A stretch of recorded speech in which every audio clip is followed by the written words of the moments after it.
Depuis le début de l'année 2025, on assiste à une forte décorrélation entre la performance du S&P 500, donc l'indice S&P 500, et les ETF PEA S&P 500.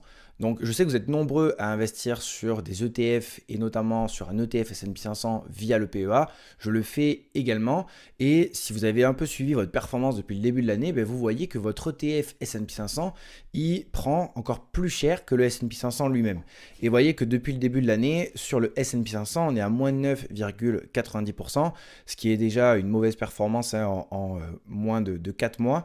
Moins 10%, c'est une chute assez violente et c'était descendu encore plus bas, puisqu'on était descendu jusqu'à, donc si on prend le point haut ici, si on prend le point haut et qu'on descend jusqu'ici, on était à quasiment moins 15%. Donc là, on a eu un petit rebond. Et si on regarde la performance de l'ETF, il fait moins 20,17% depuis le début de l'année, alors que le S&P 500 fait moins 9,90%. Donc on a une réelle décorrélation entre la performance de l'ETF S&P 500 et la performance de l'indice. Et ça, c'est dû à une chose, c'est dû à la variation de l'euro-dollar. Parce que si on regarde depuis le début de l'année, alors là, ça m'a on va enlever ça. Mais depuis le début de l'année, on a une variation, si on met en pourcentage, de plus 11,16% de l'euro contre le dollar. Donc le dollar est en train de perdre du terrain face à l'euro. Et donc vous, quand vous investissez en euros sur un ETF S&P 500 qui est basé sur l'indice S&P 500 qui lui-même est en dollars, alors si l'euro gagne du terrain sur les actifs que vous avez en dollars, vos actifs en dollars valent moins. Et c'est exactement ce qui se passe. Et en fait, la différence de performance qu'on retrouve entre l'ETF S&P 500 pour PEA et l'indice S&P 500, elle est ici. Puisque depuis le début de l'année, l'euro a gagné 11,15% face au dollar.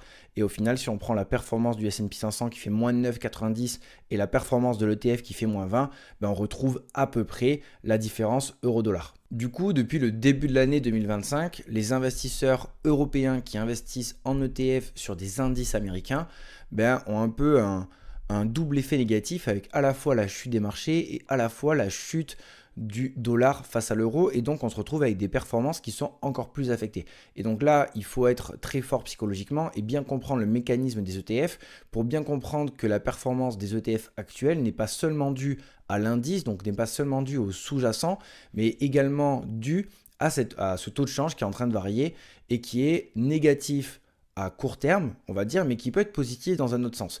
Parce que si on réfléchit un petit peu, si l'euro gagne du terrain face au dollar, ça veut dire qu'avec nos euros, on va pouvoir acheter plus d'actifs. Donc aujourd'hui, si vous achetez 100 euros de l'ETF S&P 500, vous allez acheter du coup un actif qui est un sous-jacent en dollars et vos euros vont pouvoir acheter plus d'actifs. Et donc potentiellement, si le S&P 500 remonte et que le dollar gagne du terrain, vous aurez à nouveau ce double effet, mais cette fois-ci en mode positif.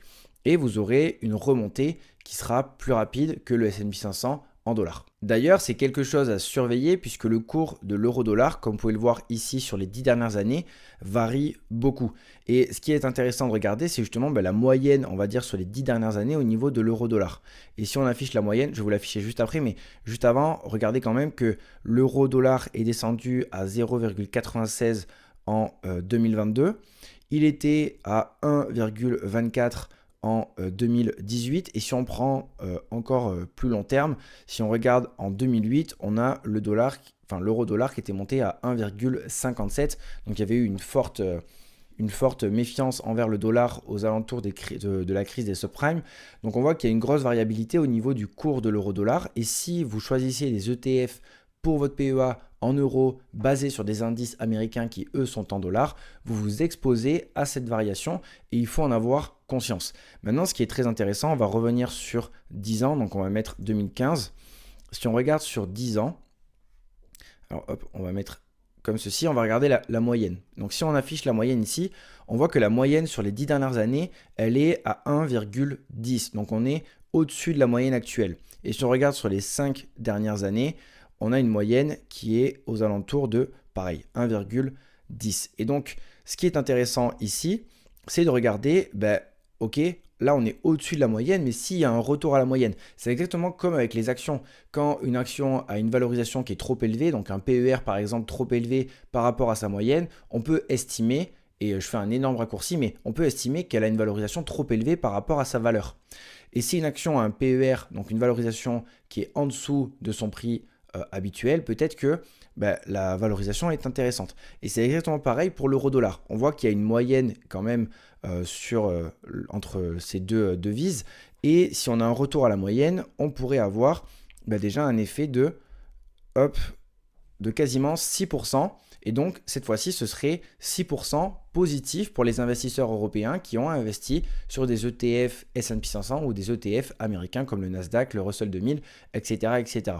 Donc, si on a la tendance qui s'inverse et que le dollar reprend de la force face à l'euro, on va voir nos ETF européens qui ne sont pas protégés du taux de change remonter plus rapidement que les indices américains. Et enfin, maintenant que vous avez ces infos-là, il faut aussi prendre une décision, vous en tant qu'investisseur, parce que vous êtes les seuls à pouvoir prendre les décisions pour vous-même.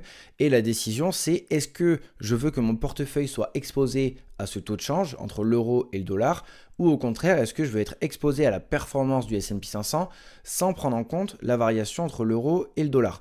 Et donc pour ça, vous avez des ETF qui sont également éligibles au PEA, comme celui-ci. Donc c'est un ETF de chez Lyxor, le PSPH. Donc ça, c'est son ticker. C'est un ETF S&P 500 qui est hedgé.